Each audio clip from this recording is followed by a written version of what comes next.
বলতে ঠিক আছে আপনারা তো সাথে আমার কিছু করতেছেন কি বলার জন্য আসছেন নদী সাহেব বলেন দেখি এবার তো ভাই ওদের বড় সংগঠন এবং দেশের ধর্মপ্রাণ মানুষের ইয়া আমি বলে তাহলে আপনি এটাকে কি সংগঠন বলছেন যে প্রত্যেকটা জিনিসের আসল দেখবেন মানে উৎপত্তি ইয়া দেখবেন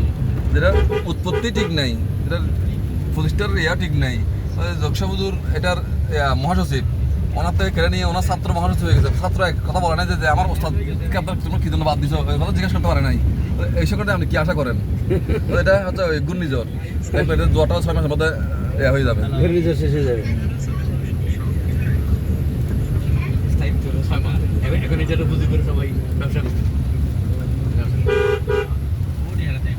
ম্যানেজমেন্টের লেভেলে দাওয়াত দিতে যাবে হাবিবি ভাই দরকার ছিল তো এগুলা আসলে একটা দাও হাবিবি ভাই আপনার মাঝে সবাই বলতেছে ম্যানেজমেন্টের একটা চিঠি দেওয়ার জন্য আল্লাহ আমার